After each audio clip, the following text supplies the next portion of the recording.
In this video, we're going to look at using the census data to trace our ancestors.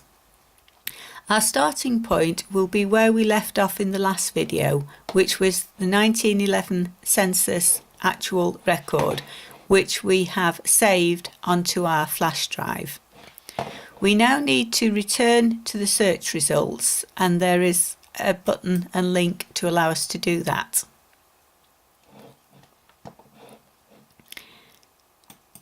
If we have the transcribed information on screen, we will see that on the side Ancestry has suggested records, and in this case they're suggesting the 1871 census. So we click on the 1871 census and we'll see that this one is born in Sandhurst in Berkshire. There are no backlinks on here, so we need to use the browser back button to go back, and we'll see our original John Doe was born in Alton, Hampshire, so the suggested record in this case is no use to us. We now need to go back to our original search,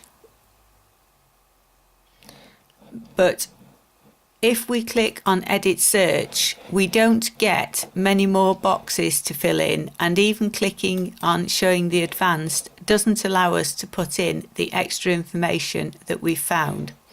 So the best way to proceed is to ignore that, to go back to the search button and click on census and electoral rolls.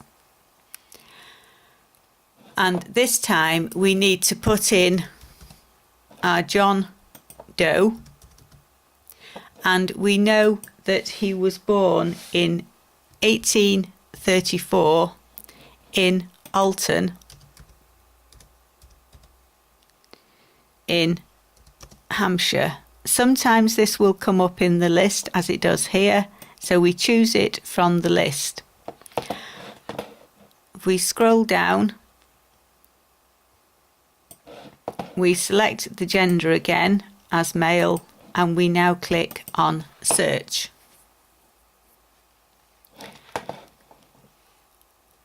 Again, the top one, 1911, is our John Doe. But as I've said before, there are two views, and the easiest way to look at this is to put it on the summarised by category.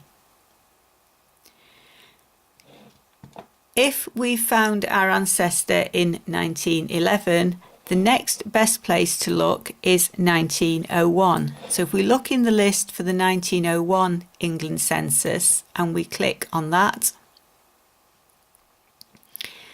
we found a John Doe, but this one was born in Willingale. We have a George Doe who is born in Alton, but his date of birth is 1831 and we're looking for 1834. A quick flick down this list, and I initially only look at the first page, doesn't put any suitable matches. So if now on the side we click back on census and electoral rolls, it will take us back to this listing. Now, if our John Doe was born in 1834, then he should appear as a 6 or 7-year-old on the 1841 census. So we click on the 1841 census and we look for our John Doe. Again, scrolling down this list, we haven't got anybody who was born in Alton. Looking further down the list, we also don't have any John Does born in Alton. In this case, what I would do is I would edit the search and I would take the name John out, because a lot of people have changed their name, and then I would do the search again. We now get on the top of the list, although this says Henry Castle, underneath it says Henry Doe, and this person is born in Alton, Hampshire. If we view the record,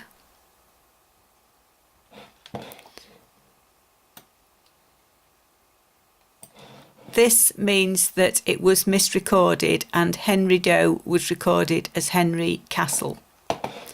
But we have now born 1835, which is close enough to our 1834.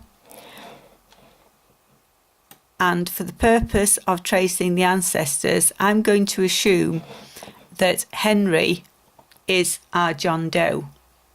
Having found the information, I would now need to go onto the participants pack and into the family history. And if our John Doe was ancestor 3, we would click where it says father's name, highlight the father's name, put in John Doe, and save that information. Then by clicking on the number 3, it would take us to the page, and here we would type on 1841 census recorded as Henry Castle, and again save the information. On the bottom of our screen, we would then go back to the internet and look down the side here. We have on the suggestions 1851, so we'd click on 1851, and here we've got a son living in Alton whose parents are Thomas and Hannah. Again, if we use the back button, we can see that the Henry Doe we found here, his parents were Thomas and Hannah. So we can be sure, or as sure as you can be, that we have found the right Henry.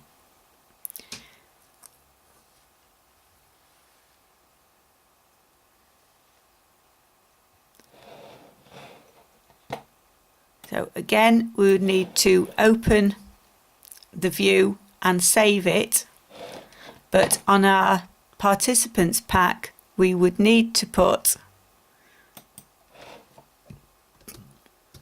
on 1851 census living with parents still in Alton. So as you find this information, you record it. Returning to the internet,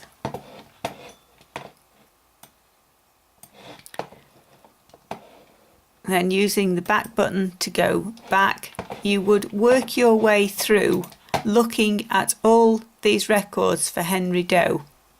And it's quite likely that at some point you will find where Henry changes his name to John. Happy searching.